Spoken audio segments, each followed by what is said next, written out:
Bonjour tout le monde. Alors, je fais cette vidéo pour vous laisser un autre message. Mais peut-être 2-3 petits messages.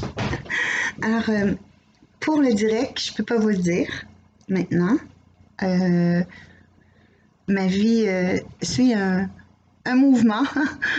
Puis je suis pas en mesure de prévoir.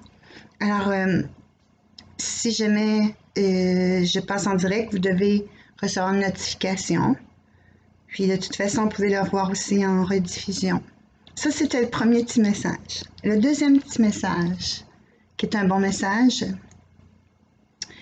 c'est que on nous demande à être vigilant. Parce que la vigilance, c'est une protection. Rester centré, connecté à soi et connecté à Dieu, ça nous permet de nous protéger.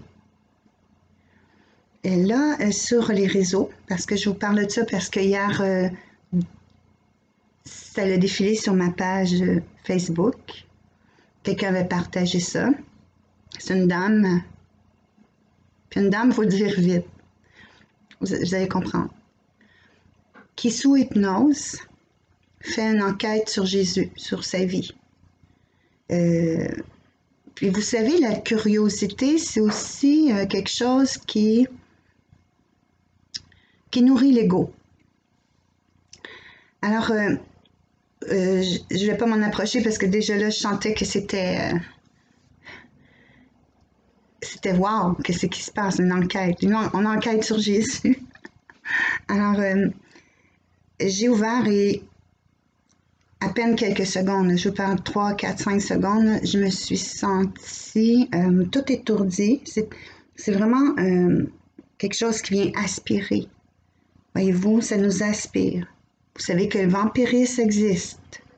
Puis ça a fait comme... même le fait de vous en parler, j'ai des emprises, des entités ou quoi que ce soit, ça vient tout de suite au cœur, moi. Tout de suite au cœur comme un gros mal de cœur.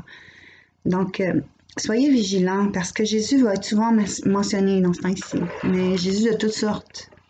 De toutes sortes. Sachez que Jésus, c'est le Fils de Dieu et le Roi des rois.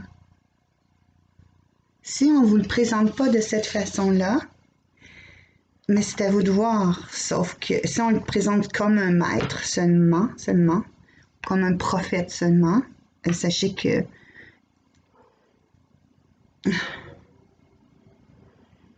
qu'on essaie aussi de nous dévier, de la voie. C'est ce que Jésus dit. Alors, soyez dans la vigilance si vous voulez être protégés. Pourquoi? Parce que justement, cette période-ci, comme on nous a déjà dit que c'est une guerre vraiment spirituelle, ce qu'on vit. Mais vous connaissez le chemin. Si vous suivez Jésus, vous êtes à la bonne place.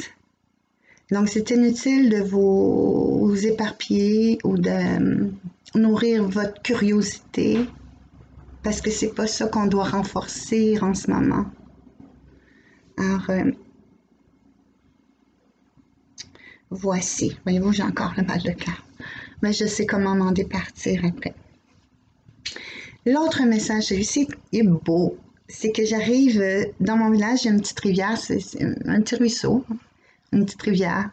Et tantôt, je la longeais et il y avait la présence d'un grand héron tout blanc. Puis, voyez-vous, c'est rare, je m'habille en blanc. Alors, je voulais vous livrer son message. C'est un message de sagesse. Et ça concerne l'affirmation de son soi divin, ou l'affirmation de soi. C'est sûr que si on chemine avec Dieu, l'affirmation de soi devient l'affirmation de son soi divin. Alors, tout nous tend et veut nous emmener à une distraction.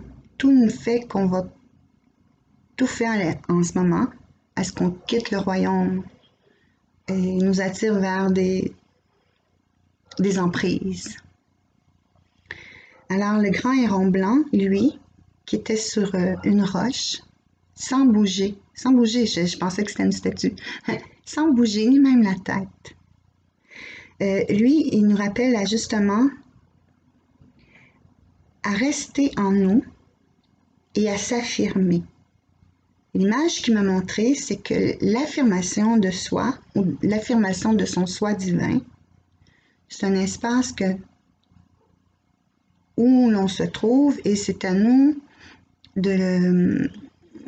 d'occuper ou d'habiter cet espace-là. Comment on fait pour s'habiter? Comment on fait pour justement s'affirmer, qui est s'habiter? L'espace, elle, vous est réservé. Au début, l'affirmation va être pour certaines personnes difficile. Pourquoi? Parce que il y a des portes qu'elles ouvrent, les personnes ouvrent pour laisser entrer l'extérieur, pour que l'extérieur, ça peut être la vie d'une autre personne, ou les pensées de d'autres, ou les contradictions, ou les doutes, parce que les doutes, ça appartient aussi au monde extérieur. C'est en vous, là, dans votre divin, il n'y a aucun doute. Mais cette porte-là reste ouverte. Alors, ça vient influencer votre affirmation, celle qui est juste. Voyez-vous? C'est en s'observant,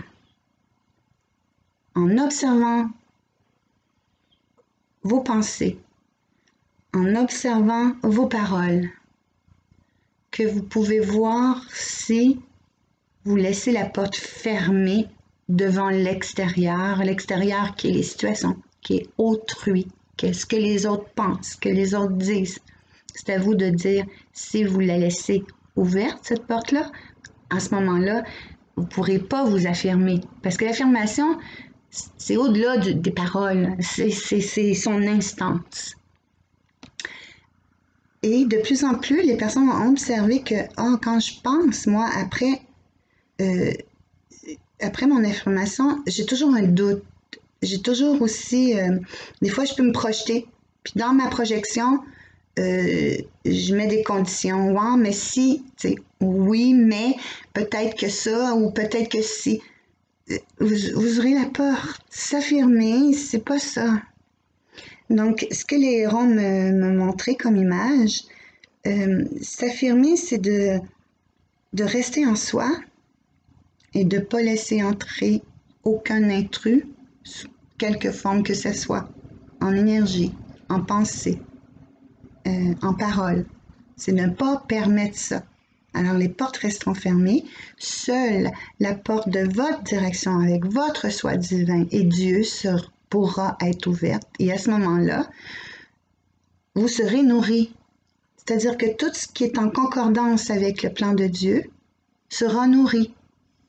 Vos intentions pures seront nourries et s'achemineront vers Dieu. Voilà, c'était le beau message et la belle image que le grand héron blanc m'a laissé. Puis je suis contente de vous le partager.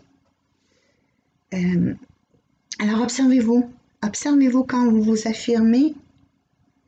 Est-ce que vous laissez une porte ouverte ou bien une affirmation avec un point final, puis que vous laissez personne et aucune sorte d'énergie entrer dans cet espace qui est vôtre.